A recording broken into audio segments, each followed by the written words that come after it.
Good morning, afternoon, or evening, depending on where you are, and welcome. My name is Yulia Joja, and I'm the director of the Middle East Institute's new Afghanistan Watch program. And it is my pleasure to welcome you all today to our event on women in Afghanistan, No Hope for Human Rights.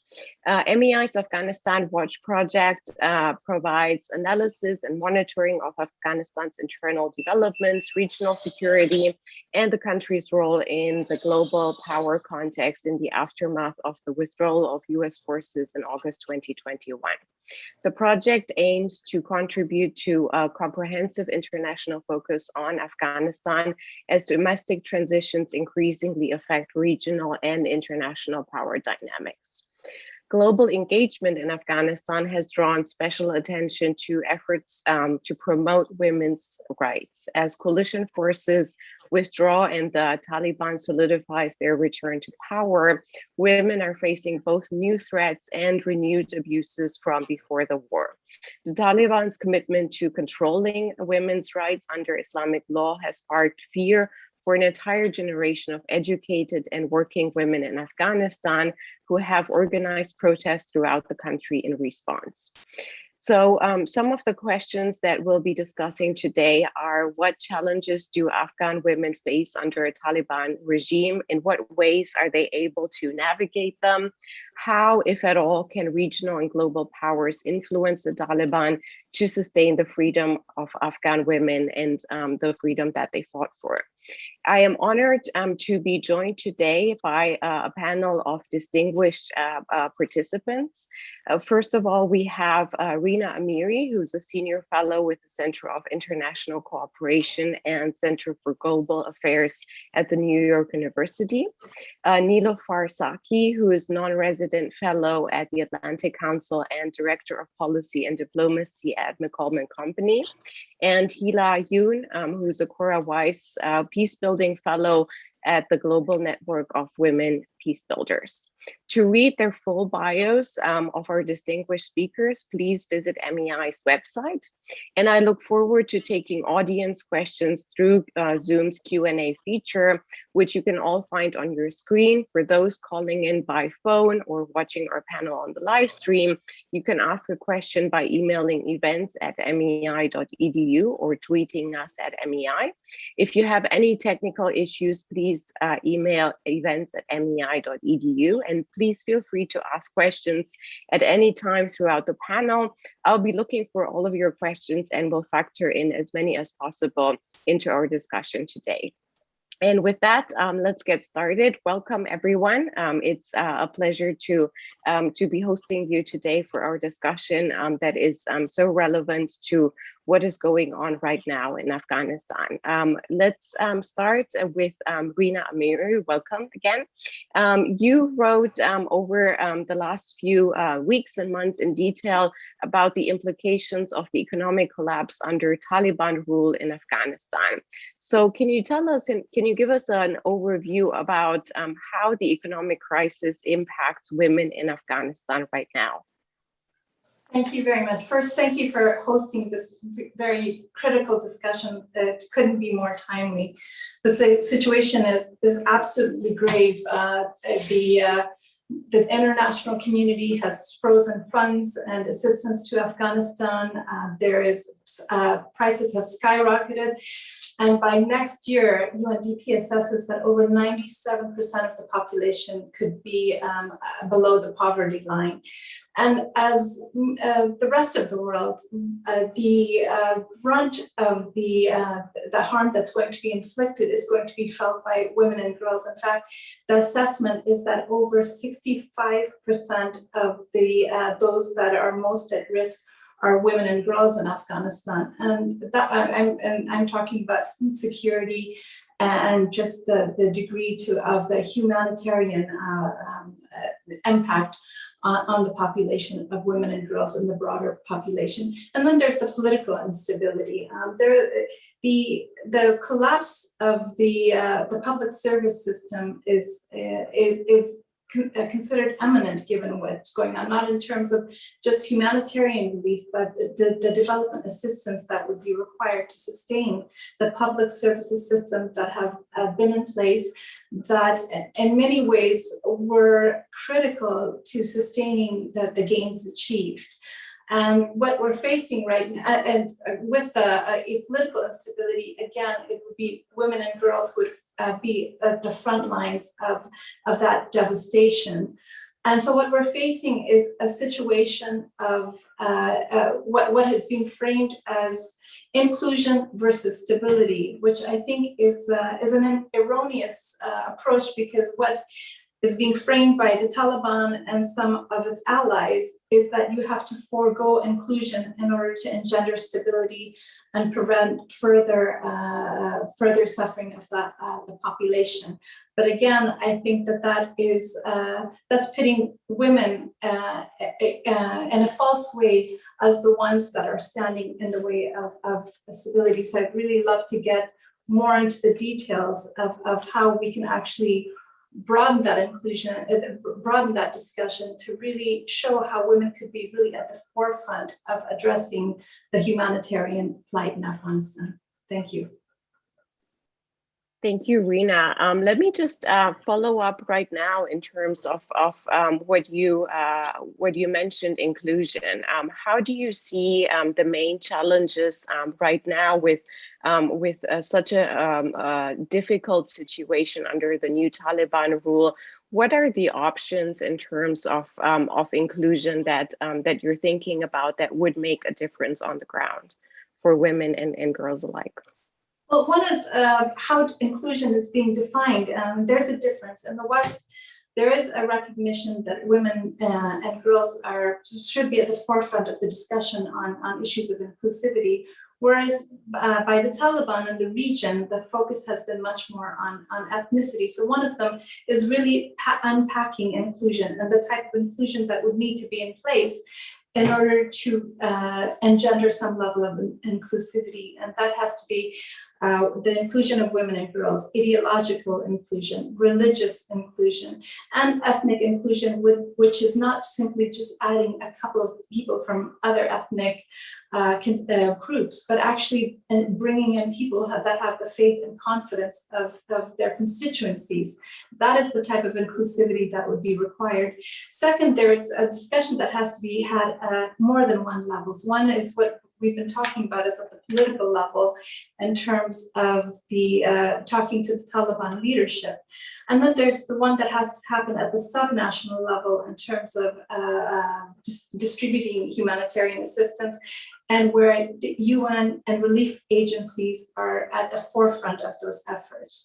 Now, some humanitarian organizations have taken a very conservative approach and are towing the line and not making the argument for women and girls to be part of the employment efforts, part of engagement efforts, and the distribution of humanitarian aid, because they're concerned that in some way that would alienate the Taliban. And that's a very problematic position. It has been reflected in activities such as all male delegations from international humanitarian organizations visiting the country, to humanitarian relief organizations being silent in terms of women's participation and their work, because they feel that in that way they might gain favor with the Taliban, and that is part of the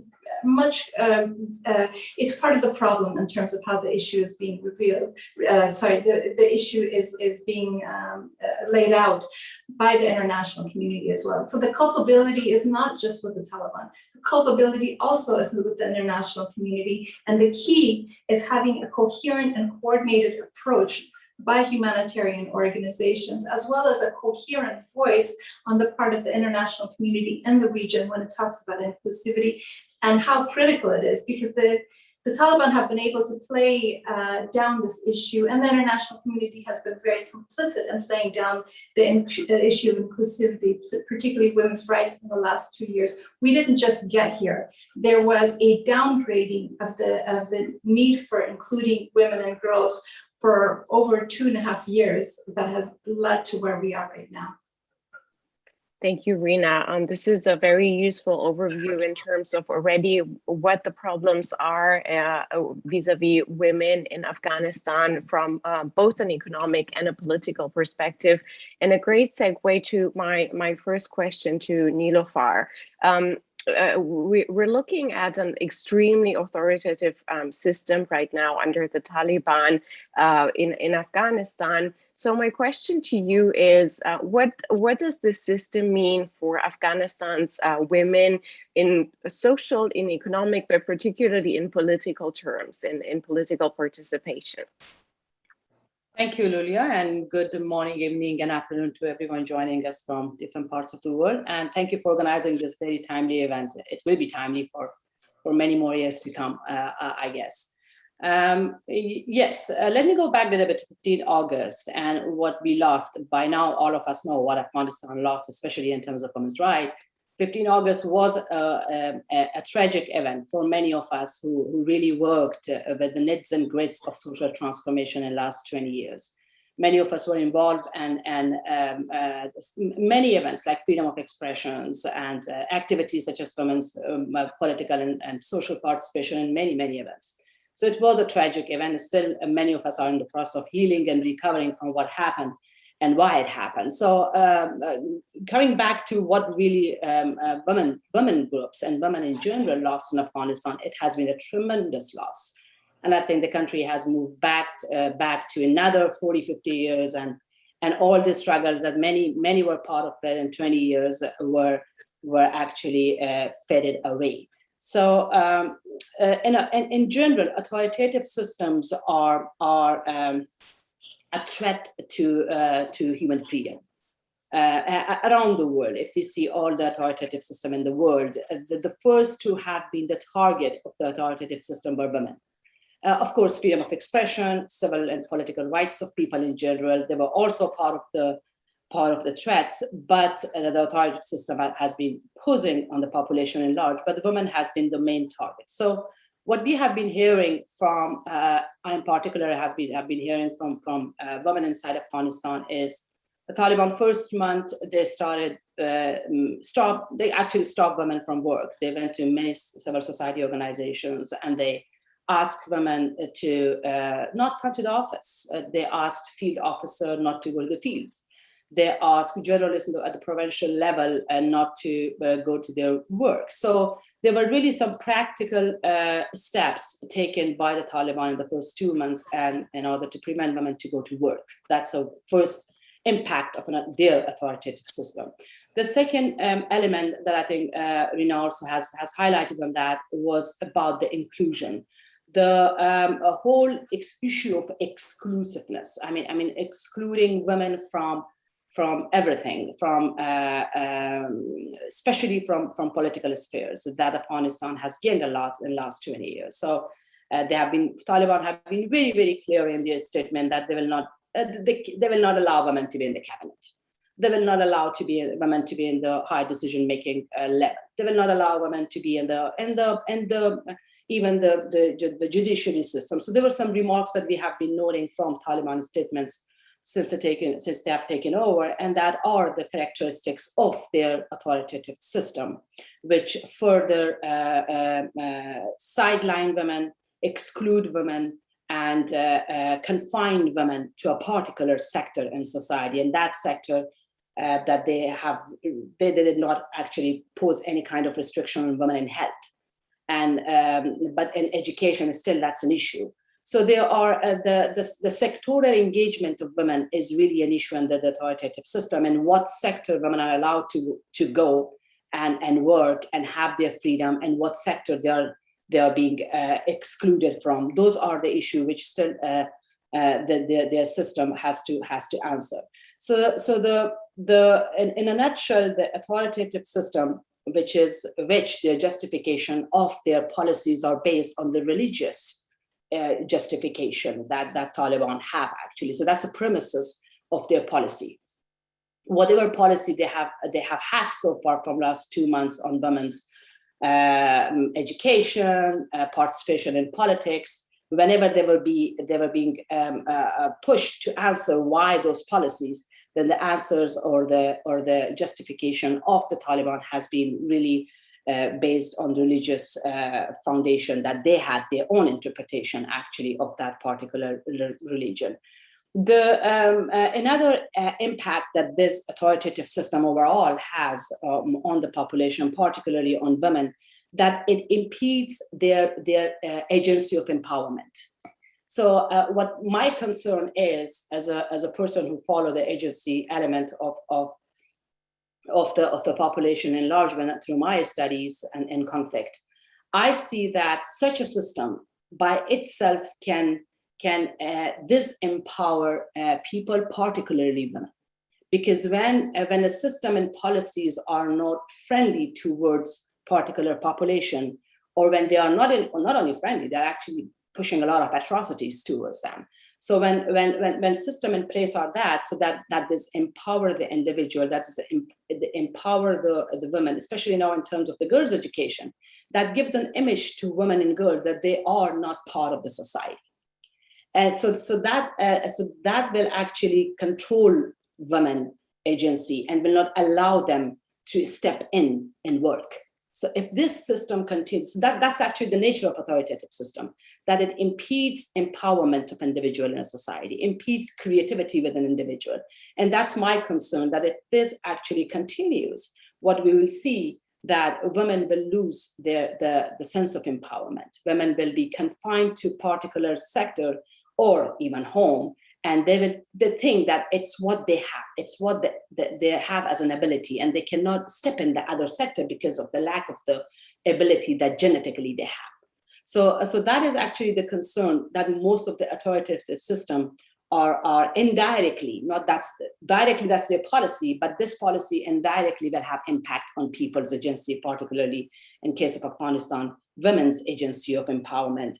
That my concern is. And the most important thing, again, is going back to the point that how it limits women from moving forward is the identity, that they will lose the sense of their identity and under the authoritative system, and they will leave. They try all their means to leave the system, to leave the country, to leave the place that they live.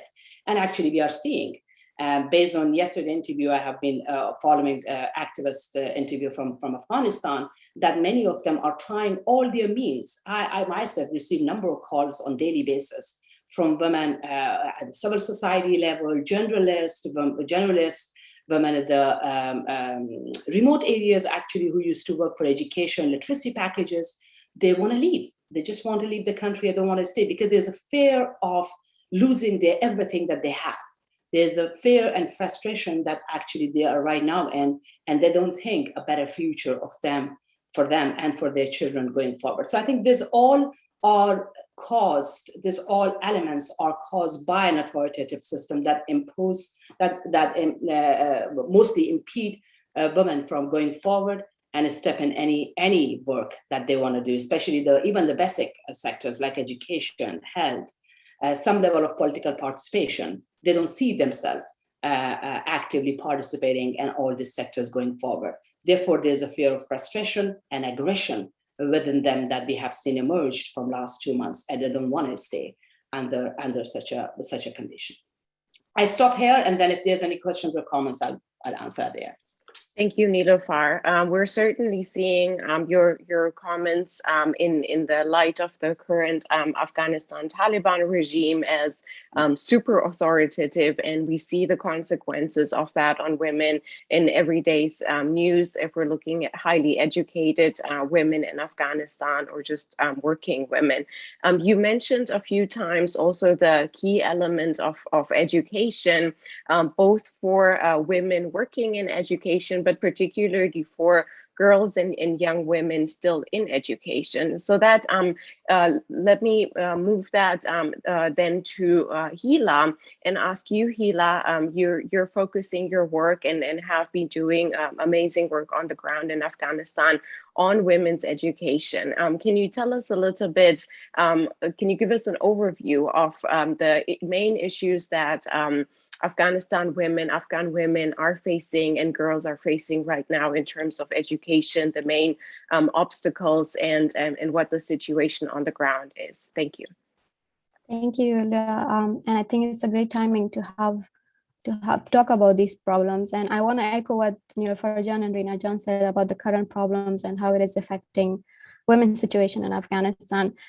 In terms of the education, women access to education, I mean, over the past 20 years, the education system, although we never had that, and women didn't have access to quality education at the local level, especially in other provinces of Afghanistan. And recently, I've been working with Amnesty International, and we have been interviewing so many students and teachers on the ground from different provinces of Afghanistan and hearing what their problem was. I mean, there are different views. Some are hopeful that, okay, if there is peace in Afghanistan, we will have a lasting peace, and that means women will have access to education. But at the same time, they're also fearing that what the current policies that the Taliban are having towards women education and girls' education are not acceptable. I mean, at the local level outside Kabul, there are so many problems that teachers are facing, students are facing. A lot of schools have been damaged due to war for over the past 20 years. Girls don't have that basic necessities and supplies to actually even go and studies. Many female teachers have not even received their salaries on time. And considering the current economic situation and humanitarian crisis that is happening in Afghanistan, like their own income is just like getting that salary, that government salary that they have. And since we have been interviewing so many teachers, we've been talking to them. They have been crying and they were just asking us for help. Like, this is my only income. I have children to feed, and there is nothing I can do right now because there is like humanitarian catastrophes going on in Afghanistan. And at the same time, Taliban are having these restrictive policies towards women and girls' access to education in different provinces and in Kabul. We are also have been talking to young women and who had dreams to become doctors, engineers, politicians for the future of Afghanistan, because they are basically the future of Afghanistan right now in Afghanistan. And restricting women and girls to continue their education, I think, is the biggest mistake. Over the past 20 years, although we had so many flaws at the local level that due to culture restriction and the war, women could not go to study in schools and receive that quality education. But at the same time, now that the Taliban are saying that peace is here, according to them, women should be allowed to go to schools and receive their education. There shouldn't be any excuse for them, like why they're making excuses that no, we have to have a specific system for girls in order for them to actually continue their education. But like to be like in the over past 20 years, all girls' schools and boys' schools were separated. So why is it taking so many times for them to start secondary and high schools and all over Afghanistan? And over last year, because of COVID, so many girls have been excluded from receiving that quality education, because in Afghanistan, we don't have online resources for them to study online. And due to COVID, many of them didn't even go to school. And now that the regime has changed, it's all over happening at the same time. Girls are not receiving education. It is impacting their future and their family's future at the same time as well. And there is an indirect relationship of the Taliban policies on education as well, because many families in Afghanistan, they have been forcing their girls to do for early forced child marriage, because they're saying, oh, if you don't have any future in Afghanistan, so what's your point of actually going to school? Because, you know, Taliban said that women cannot become politicians or leaders or judges. So what's the point of going to school and actually pursuing higher education? And nobody's actually paying attention to these small details and factors. And a lot of women and girls who actually had dreamed of becoming politicians or leaders or future doctors in Afghanistan, their dreams have been shattered. They have no hope right now. And it's very important for international communities and regional communities who are working on education sector that they should pay attention to these factors as soon as possible, because honestly, it's at the local level, so many girls are depressed and they need a sustainable and bright future for themselves. And it's honestly not fair for what men are doing to women over the past 4 decades in Afghanistan, and we just keep looking at them. We are just staying silent for the politics that is going on at the national and international level. And women should not be sacrificed for this politics and policies that men are doing at the international level. Thank you, Hila, for this overview and weighing in on the implications of the lack of education for women and girls in Afghanistan for actually much longer than just the recent 2 months. Let me turn again to Rina with actually a couple of questions. One would be one we had from our Q&A from our participants, and that is looking right now at the situation. The question is, isn't it possible that the Taliban fought to gain control of Afghanistan away from a West control country and will be unwilling, despite the dire outcomes economically, socially, or politically, to succumb to any international demands, especially as regards to women? And then the second question from me, looking a little bit ahead, is you wrote about and researched and looked into what can be done, and mentioned that at the beginning of our conversation, what can be done from an international perspective in terms of donors, but also actors, politicians, to focus on focus aid, particularly on women in Afghanistan. Some female politicians from Muslim countries have discussed going to Kabul, and you weighed in on that, saying that this would be very useful. So focusing on international aid, particularly from the West and the United States, that has been so far withheld, how can international donors make sure that aid gets to the targeted population, in this case, particularly women? Thank you. Those are all really very important questions. In terms of how we look at the issue, I would encourage us as not to pit it as the West versus the Taliban. I think the more we do that, the more we lock women in an impossible situation. For decades, Afghan women have tried, just like women throughout the Muslim world, have tried to carve out a space for themselves where they fight for their rights within an Islamic framework. And in fact, in the last 2 decades, the struggle for women's rights has been done. It has been women themselves who have led the fight, and they have done it in the context of an Islamic republic, and with a proper couching it and really putting the understanding within the culture and the religion of Afghanistan. So it's not just, there's a disservice to women to pit it as such. Second, this is not just a normative question. This is a strategic question. It's a practical question in terms of what we need for stability in Afghanistan. And the stability of Afghanistan is one of critical relevance to the region and to the international community. And women are key to stabilizing Afghanistan. Now, for the Taliban, in order to make the arguments of the Taliban, I think all of that should be taken into account so that one does not fall and prey to Taliban arguments that this is our culture, this is our religion. And those that should be at the forefront of making those arguments are people both Afghans inside the country, as well as Muslim leaders from the international, particularly from the region. And I'm not going to answer your questions in that order, but sort of bring it together. For example, it hasn't just been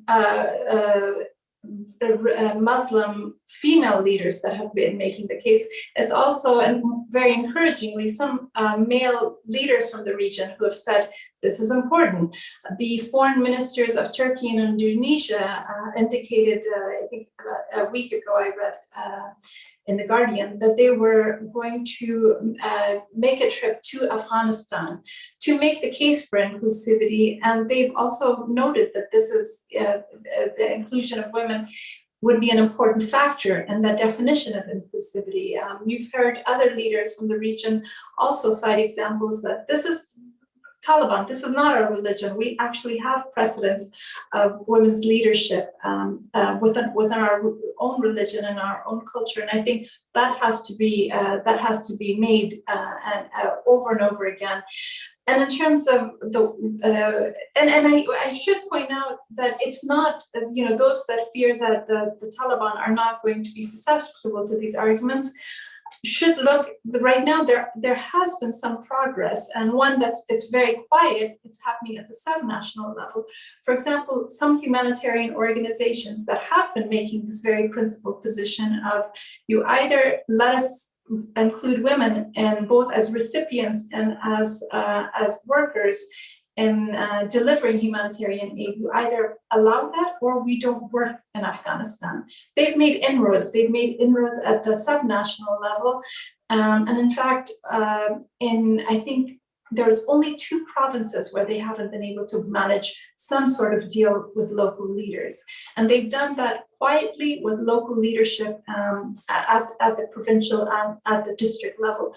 So it can be done. There is and I think that's the approach that we should be taking, a very pragmatic approach, both at the ground level in terms of ensuring that that work is done, and also a consistent approach. If one humanitarian organization makes that argument and another one sort of decides to put it under the carpet because they deem that in some way is going to diminish their capacity to get aid and work in Afghanistan, that's problematic. There has to be a coherent and coordinated approach by the humanitarian organizations, by the international community, in terms of making that case. The Taliban will not be able to survive without the provision of international aid for both humanitarian assistance and for development aid. They are well aware of that. So they can't afford to just take this very black and white lens on this issue. They will try to make the case to their constituencies that they're still taking the hard line, but I think they are in a vulnerable position, and the international community should recognize that and should take a pragmatic but very principled approach in terms of making sure that women are part of this. I'm not sure if I answered all of your questions, but please come back if there's a part that I missed. Sure, thank you, Rina. I'll come back a little bit later, but let me turn to Niloufar again with again a couple of questions. You talked about authoritative regimes and how that impacts women, and in the case of Afghanistan, we heard over the last few months talks over and over again about Taliban ideology, and if there is something like a moderate Taliban. So can you comment on this in terms of the last 2 months, and if in looking into the future, if there's any hope for, or it's just wishful thinking, especially from the Western side, looking into Afghanistan to consider, based on the last 2 months, any of the Taliban new government as moderate vis-a-vis women. And then the other question is, with regard to an inclusive government and political participation for women, we've heard calls again and again, not just from the West, but also from regional powers and neighbors of Afghanistan. But many of them, especially over the last few weeks, as we're looking, for instance, at the recent meeting in Moscow, who have been calling for an inclusive government, have seemed half-hearted.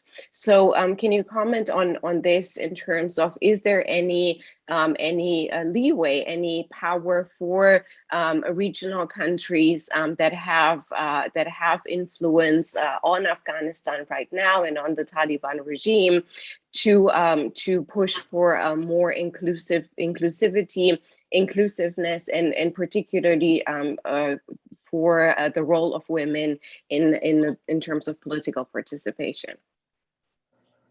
All right. So about your first question, Julia, about the moderate Taliban, well, we were actually hoping when we were following the peace process of the recent peace process initiated in October of 2018, we were hoping that there's a new version of the Taliban.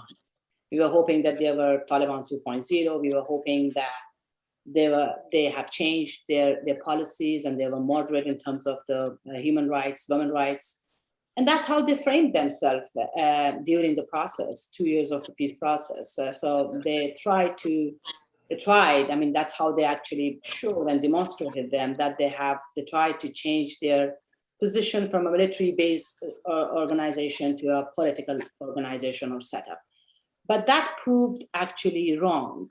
They haven't changed, especially with their caretaker government, with the interim government, which was highly totalitarian and included all the hardcore and old guards of Taliban, and there were no available position for other ethnic groups, women and minorities, and no other ideologies were part of this new interim setup that they have. So that itself shows that no, there is no moderate or unmoderate Taliban. Taliban are Taliban. That's it.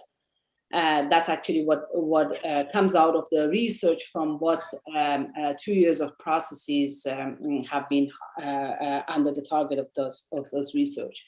So, but now in terms of, so I think my answer, I believe, and I think based on what I've been following closely Taliban from last at least several years of their engagement in the peace process and how they use the use of violence to come to the power and all the other tactics that they use during the processes, that was a clear indication that they haven't changed and there is no any moderate Taliban, especially, and then that gives a firm stamp at the end with their interim government in place. Now, is the international community or the regional countries have any kind of leverage? I think yes. As indicated before, I also think that Taliban are really pushing hard for the recognition. They try their level best, and they are hoping and they are waiting for this recognition. They want their system this time to be recognized. I think one of the lessons that they have learned from their last regime was that isolation will not help them, and isolation will further weakens them. So I think that's a lesson I think they have learned, and they want to build on that, and they want to get this recognition. They want to integrate themselves into the systems, global systems. So I think that's what they're struggling now, and they will start what we have seen in their interaction with the regional powers, especially. They will start with they have already started building their relationship with the regional countries, especially regional powers, Russia, China, Pakistan. They already have their good relationship with.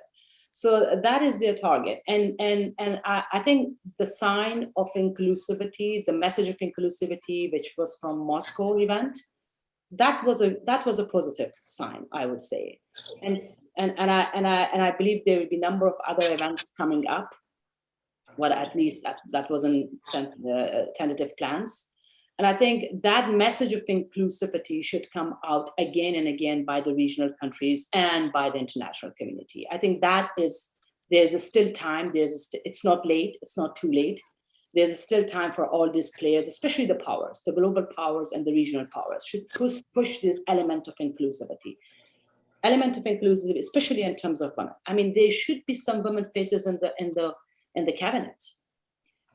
That gives a lot of empowerment to women. That gives a lot of courage to women to step in, and that gives them at least some hope that things are going well. So I think that element, women inclusion in politics, especially some seat, whatever. I don't know. It seems sometimes impossible, but it's not really impossible if there will be a regular and consistent push from these regional players and global powers.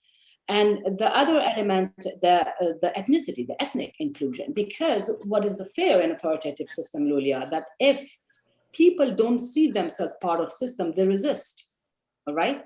If women, other ethnic group, people from other ideology, if they don't see themselves in the system, they either leave, they have two options. They either leave the country or that they resist. And that resistance, what I fear from other experiences of other case studies around the world, that could end up in a civil war, right? Because when pockets of insurgency arise from different parts of the country against the system, because of the lack of inclusivity, that pockets of insurgency, especially in case of Afghanistan, which is a very poor country, that could be easily used by the regional players. And that will turn into another proxy war, and that proxy war will turn into a civil war. So this is that's why we are saying there's this totalitarian system of the Taliban, of this lack of inclusivity, it's not only about giving them a good face. It's about the whole, the countries at stake, the security of countries at stake, women's security, man's security, and the future of the country. So therefore, I think inclusivity should be taken a very important seat at this point. And again, I would say there is the conference, whatever conferences are coming out regionally in terms of humanitarian assistance or money. I mean, that point should be the first agenda of all these players in place. I stop here. If there's question, please let me know. Thank you, Niloufar. Let me turn to Hila with also a couple of questions. First is kind of segueing from what Niloufar talked about resistance. We've seen in the recent weeks, also months, small groups or medium-sized groups of women in Kabul and other large cities in Afghanistan who have held demonstrations under the eyes of armed Taliban, with pictures trickling in and being distributed all over the world, demanding that their rights should be restored and schools for women and girls should be reopened. Can you comment on this issue and how you see this kind of resistance impacting Afghanistan and the Taliban regime? And then the other question comes from our audience, also looking at the ground and your unique perspective. What can people around the world do to support, donate, or help women and girls in Afghanistan right now? Thank you. Thank you, Yulia. I mean, coming to the current protest, like Niloufar Jan said, if you don't allow women to be part of the government, so how do you expect Taliban, for them to accept Taliban? And you need to be part of something to actually, so you can contribute something meaningful to the system. And like the current protest shows a resilience of how Afghan women are so resilient and brave. And honestly, like before 20 years, you couldn't even imagine that women coming on the street and demanding their rights and working and fighting hard for what they have gained over the past 20 years. And it shows that how Afghan women are strong and resilient, and they have worked so hard for their work, for their achievement, and what they have done so far over the past 20 years.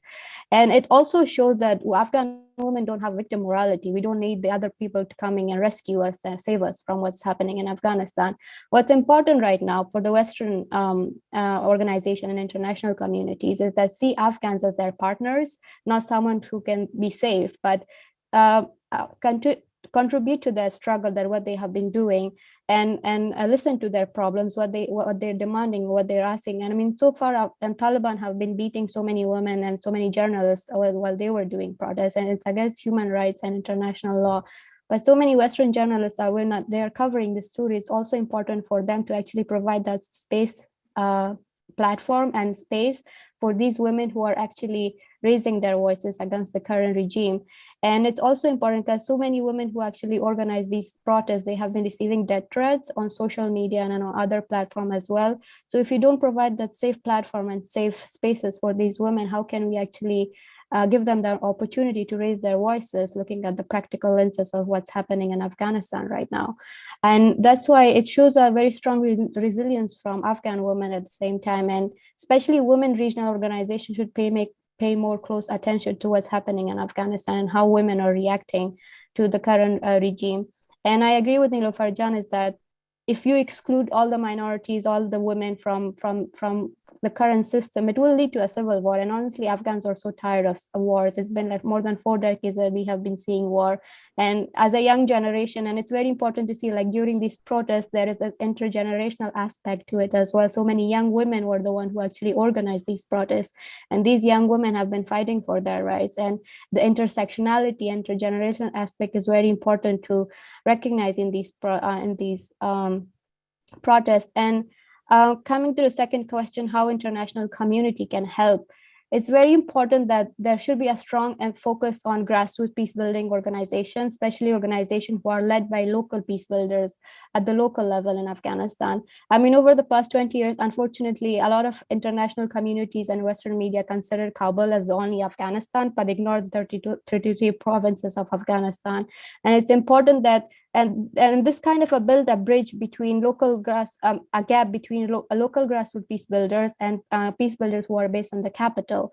And it's important that we need to actually build a bridge between these local peace builders who have been working so hard to bring sustainable peace in their communities. And many of these local organizations who are led by women have very strong connection with the tribal leaders, religious leaders, and they actually know their community, their local community, what their problems are, what the needs that they need to cover.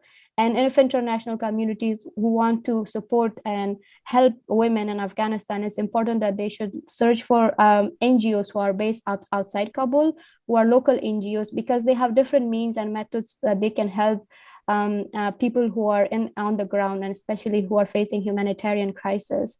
And recognizing these young peace builders, especially women at the local levels, are very important, and giving them the right platform is very important, so they can actually amplify the voices of grassroots young women peace builders who have worked so hard over the last 20 years. And also, I want to add one thing, that what Nirina Jan said, that it's important that we strive for sustainability and stability in Afghanistan. And it's important that we have sustainable stability and sustainable peace in Afghanistan, not something just temporary.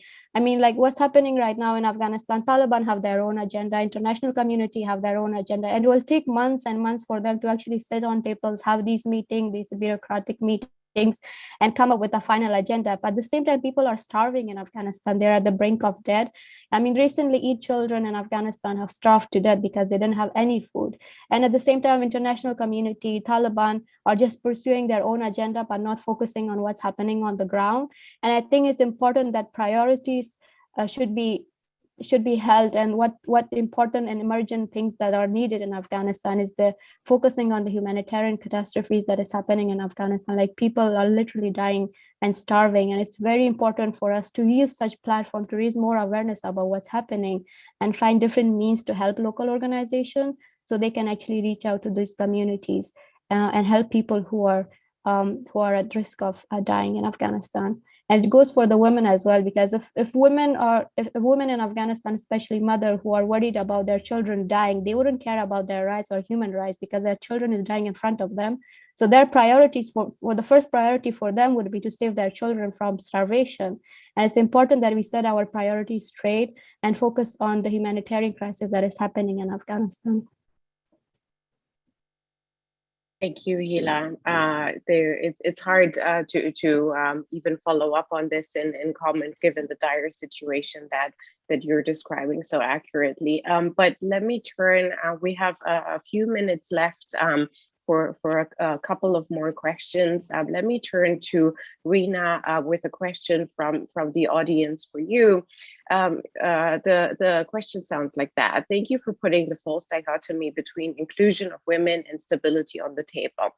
What should humanitarian organizations do in practice, given the extremely serious humanitarian situation in Afghanistan on the one hand, and the constraints imposed by the Taliban on the modalities of delivering humanitarian aid on the other hand? For example, would it be an option to insist that women employees of humanitarian organizations can only take on certain limited roles? And it goes back to the same question we seem to be circling around.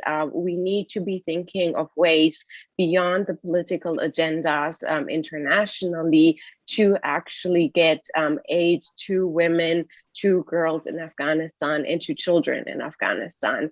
So how can we think about these things, and how can we go about it from the perspective of international donors? Thank you.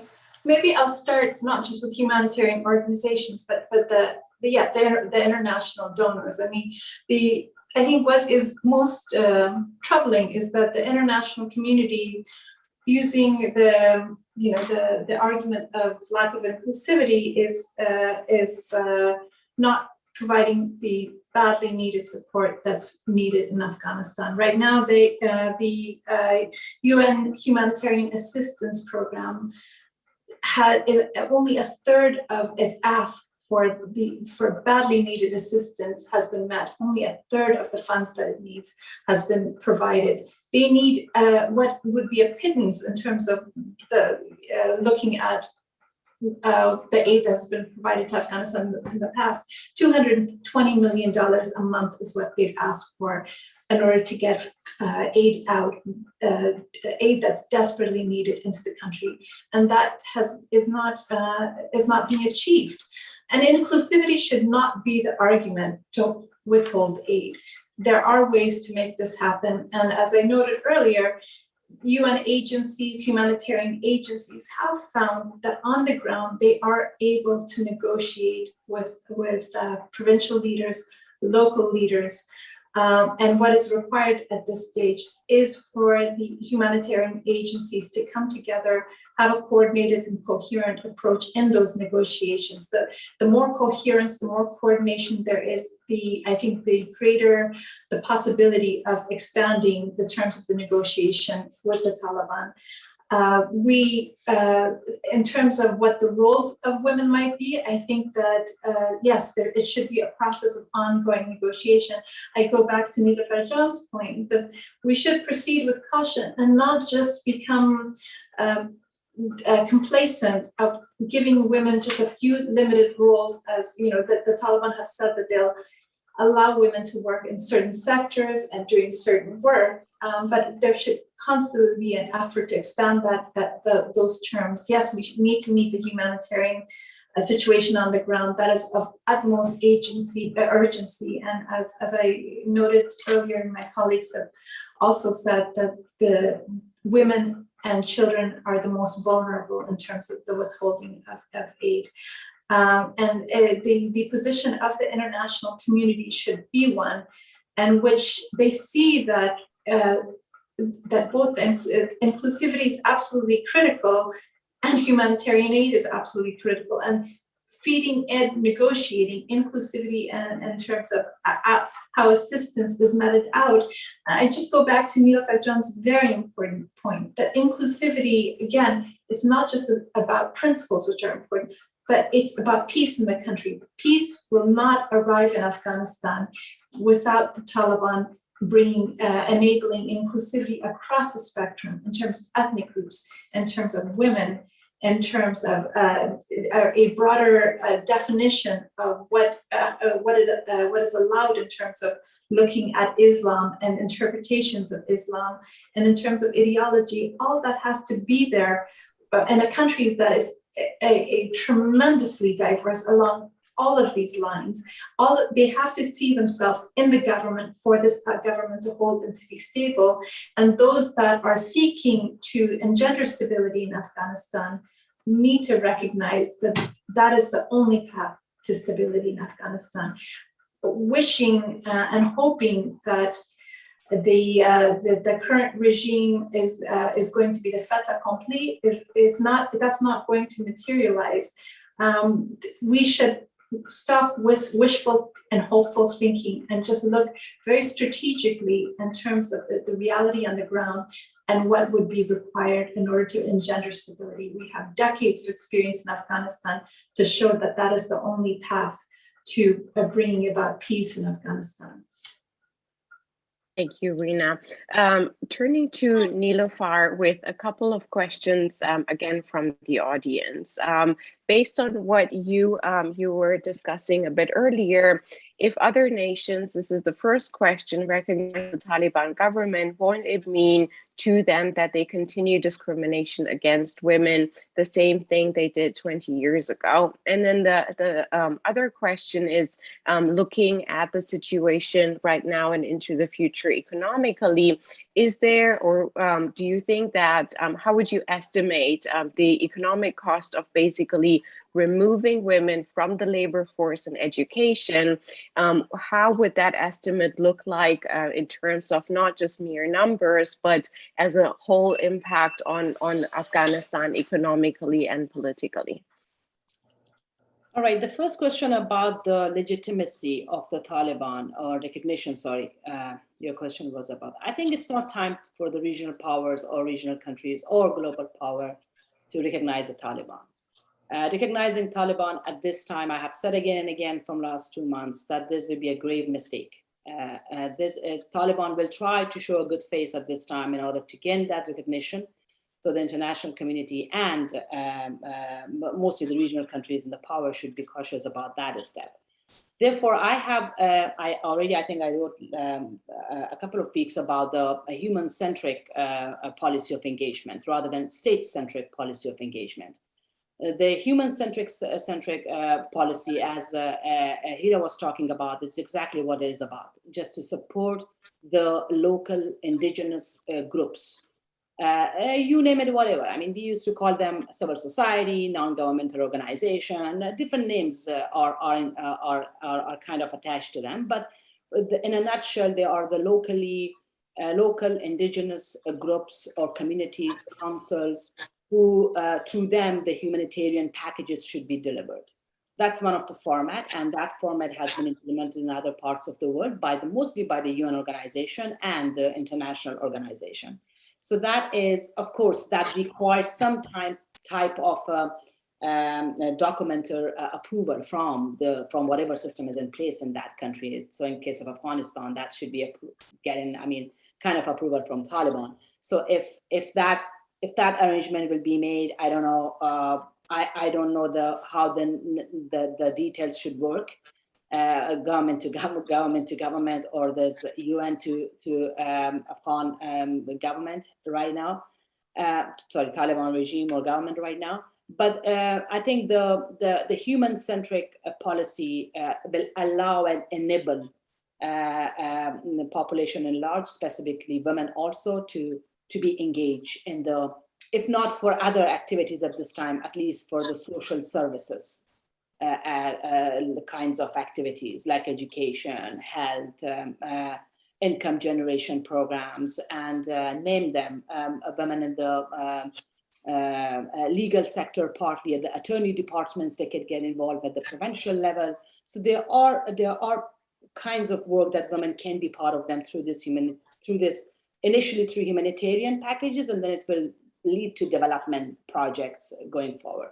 And this is a human-centric policy. So you will not support and give direct fund to the state, but you try to allocate all the resources, cash and kind, to the population in large to help them in survival, mood, and also help them in empowerment as well.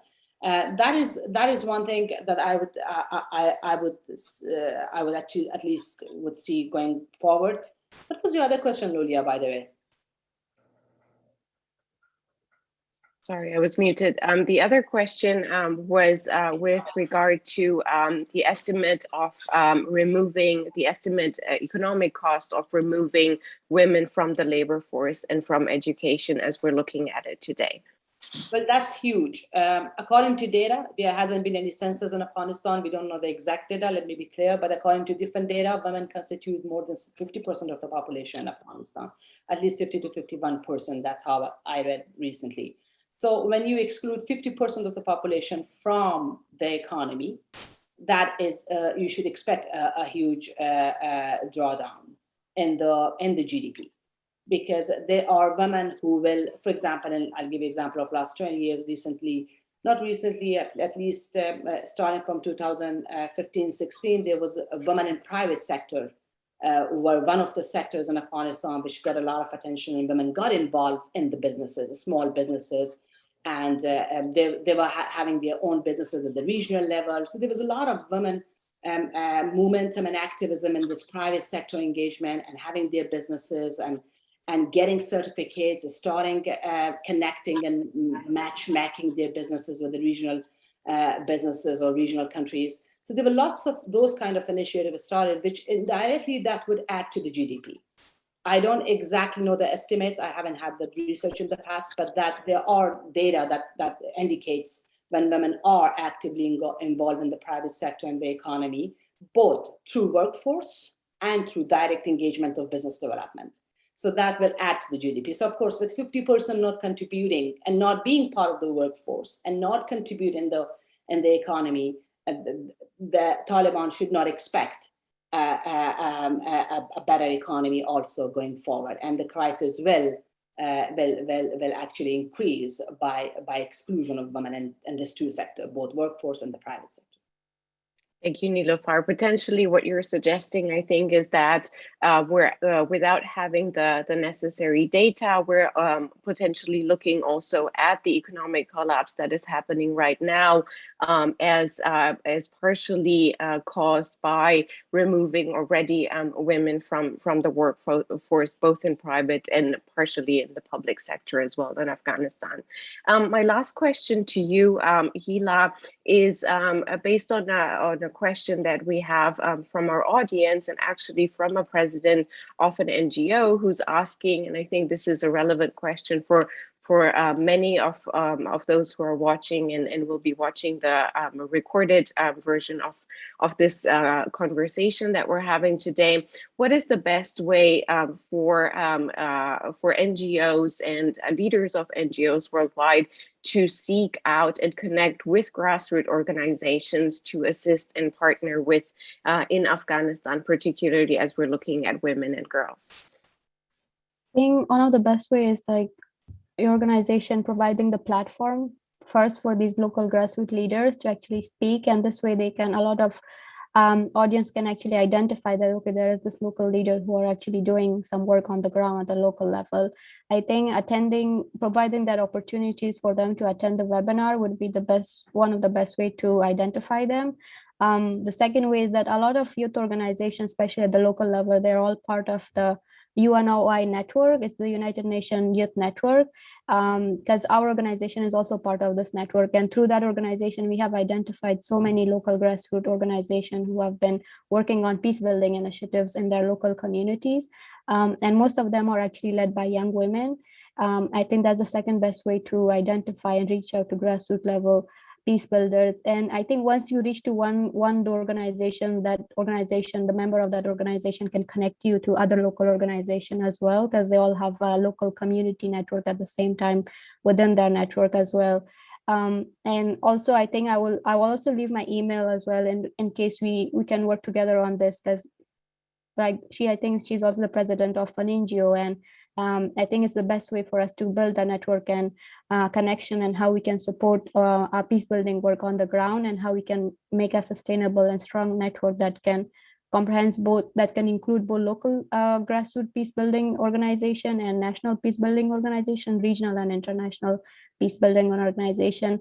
And honestly, all the local grassroots civil society organizations have different approaches. So it depends on you how you reach out to them and listen to them, like what are the problems that they are facing, because they all have different solutions to their problems of their local communities, not just one solution. So they identify the problem of their local community, and they have different approaches and different solutions to that problem. So it's important to, once you reach out to them, listen to them, and then they will tell you how you can help from outside the country and support them on different initiatives. Thank you, Hila. And with that, we're coming to an end for our panel today. Thank you, Hila Yoon, Niloufar Saki, Rina Amiri, our distinguished panelists today, for lending us your unique and insightful perspectives on what is going on with women in Afghanistan and women's rights, and how can we think both looking at the situation on the ground, but also from an international perspective here from Washington, DC and other places around the world, in terms of helping women and girls in Afghanistan, and helping for peace building without leading into political agendas of the non-inclusive Taliban government, and how can we think about solutions in the medium and long term to contribute to easing the economic and political situation that people, and particularly women and girls in Afghanistan, are facing. Again, big thank you to our distinguished panelists. I hope I will have the occasion to host you again. It's been a true pleasure, though the conversation and the topic are so dire, and it looking so dark in terms of the current situation and the humanitarian crisis and economic crisis on the ground. A big thank you also to our participants for sending us your questions and participating in this conversation, and to MEI for hosting us. I hope to see you all